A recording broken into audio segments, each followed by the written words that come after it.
la charia refuse l'égalité de droit entre les hommes et les femmes, et le meilleur exemple de ce refus d'égalité, c'est tout simplement la polygamie. Selon les règles de la charia, l'homme a le droit d'épouser jusqu'à 4 femmes. Il a le droit de la même manière de répudier une femme, c'est-à-dire le divorce. Il dit voilà, je divorce, je divorce, je divorce, et hop, la femme est à la rue, la femme a divorcé, femme qui n'a pas le droit de faire ça. Vous avez l'interdiction pour les femmes de sortir dans la rue sans être accompagnées par un homme, l'interdiction de sortir dans la rue, d'accéder à l'espace public sans être couverte d'un vêtement qui est finalement, je dirais, une sorte de prison ambulatoire qui vous permet d'aller dans la rue. Il faut savoir que le port du voile va avec l'interdiction de l'accès au domaine, à la rue, libre pour la femme. La femme ne peut sortir de chez elle que si elle est recouverte d'un vêtement qui la marque comme une musulmane, qui a pour but d'empêcher le contact avec l'autre, etc., etc. L'héritage, la part d'héritage d'une femme est la moitié de celle d'un homme. Le droit du châtiment corporel, l'homme a le droit de battre la femme, le témoignage d'une femme qui vaut la moitié du témoignage d'un homme, enfin, etc., etc., etc. Il suffit de regarder un petit peu comment ça se passe dans les pays de culture, de tradition musulmane. La place de la femme n'est pas très enviable. Elle est un individu à droit restreint, un individu mineur, un individu sous tutelle. Il faut quand même savoir que la femme est constamment, selon les règles de la charia, sous la domination de ce qu'on appelle un gardien.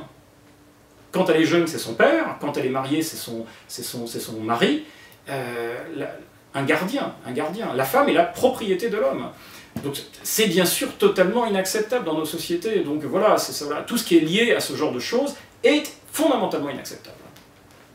Alors est-ce que vous voyez une relation de cause à effet entre l'importance des viols et éventuellement l'excision dans certains pays et la charia? Alors, techniquement, l'excision ne fait pas partie des règles de la charia. Elle est simplement traditionnelle, je dirais endémique, dans les pays de culture musulmane. Ce sont des pays très très conservateurs et qui sont restés bloqués dans différentes choses. Et très souvent, l'amalgame entre l'excision et l'islam se fait, alors que l'excision existe dans des communautés qui sont autres que celles des musulmans. Mais le fait est aussi que, par exemple, on voit en Égypte que récemment, il y avait des caravanes de frères musulmans, à l'époque où les frères musulmans avaient pris le pouvoir en Égypte, des caravanes de l'excision qui se promenaient dans la campagne égyptienne et qui disaient, voilà, au nom de l'islam, vous devez exciser les femmes.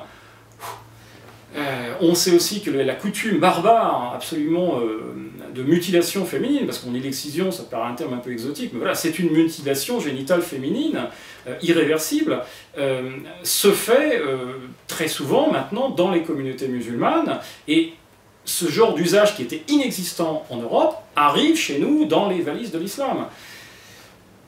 Donc, alors il y a ce problème-là, il y a aussi effectivement le problème des violences faites aux femmes, et des viols, dans lesquels sont compris les viols, et effectivement, alors ça c'est un sujet particulièrement chaud et explosif, puisque les statistiques sont malheureusement dramatiques, quand on en a, puisque ça fait tellement peur à nos gouvernements, cette augmentation massive des viols en Europe, que très souvent les statistiques sont soit dissimulées, soit interdites carrément, sont carrément interdites. On a par exemple en Norvège le cas précis, où la police nous dit 100% des viols sont dus à des immigrés. Or, bon, ben voilà, il faut regarder ce qu'est l'immigration en Norvège, et là, on a du mal à ne pas voir une sorte de corrélation. Surtout que, comme j'expliquais précédemment, les règles de la charia instituent déjà une infériorité des femmes par rapport à l'homme, et puis surtout un mépris et un sentiment de mépris vis-à-vis de la femme qui n'est pas musulmane,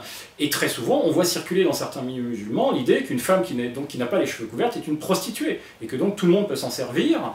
Nous avons les cas aussi particulièrement abominables et dramatiques des gangs pakistanais dans le nord de l'Angleterre qui réduisent des très très jeunes filles, quand je dis très jeunes filles, c'est entre 10 et 14 ans, donc de viols collectifs, de mise en esclavage sexuel de ces jeunes filles. Et on remarque que la particularité de ce type de criminalité, c'est que plus de 90% des perpétrateurs sont pakistanais. Et que ce type d'activité, c'est-à-dire que ces jeunes filles sont réduites en esclavage parfois pendant des mois, des années, tout le monde le sait dans leur communauté. Et il n'y a aucune dénonciation, aucune levée de bouclier, aucune condamnation morale. Et pire que ça, si tant est qu'on puisse faire pire, ce sont nos gouvernements qui cachent ce fait-là. Du fait du... Mon Dieu, c'est un crime qui est pratiqué uniquement par les musulmans, donc que va-t-on dire si on met ces gens? Mais bon, voilà, les statistiques sont là. Et effectivement, on a une accélération du nombre de viols, une augmentation massive du nombre de viols. Un autre élément, en Suède, tout d'un coup qui me vient à l'esprit, en Suède, les femmes, pour éviter les viols, se teignent les cheveux en noir. Se teignent les cheveux en noir pour essayer de devenir moins visibles et d'échapper aux viols. Vous voyez, la Suède. La Suède. Et donc, les quelques statistiques que nous avons ont tendance à pointer le doigt vers, effectivement, un phénomène de viol dû à l'immigration, mais l'immigration en Europe est quand même massivement musulmane. Je pense qu'il serait intéressant, plutôt que de laisser des doutes et des rumeurs se propager, il serait intéressant que nos gouvernements fassent un petit peu preuve de courage et fassent des vraies statistiques, de manière à ce que nous puissions faire le point de ce phénomène et de se dire, oui ou non, y a-t-il une corrélation directe entre le fait qu'une partie de l'immigration qui est musulmane chez nous se rende coupable de certains délits spécifiques vis-à-vis des femmes, y a-t-il une corrélation directe, oui ou non? Et parce que les chiffres que nous avons actuellement à notre disposition semblent l'indiquer, mais c'est un sujet tellement tabou et explosif que personne n'ose en parler. Ne pas en parler, c'est condamner les victimes et protéger les bourreaux. Et ça, ce n'est pas acceptable. Un certain nombre de religieux soulignent, souvent avec un sourire, que nulle autre religion que l'islam ne respecte les femmes. Eh bien, je dis, descendons dans la réalité, regardons la réalité. Quelle est la religion qui vous explique que vous avez le droit de battre les femmes?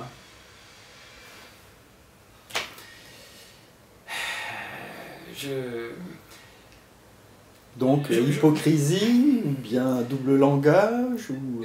Qu'est-ce que vous voulez que je vous dise? Voilà, je ne suis pas juge des religions, ce n'est pas le rôle d'un parti politique de juger les religions. Je dis simplement qu'à un moment, quand vous avez des enseignements qui vous disent « les hommes ont autorité sur les femmes », vous avez le droit de séquestrer vos femmes, vous avez le droit de séquestrer vos sœurs, vous avez le droit de les battre, éventuellement de les priver de nourriture, c'est ce qu'on voit dans certains cas, de les empêcher de se marier, de fréquenter qui elles veulent, etc.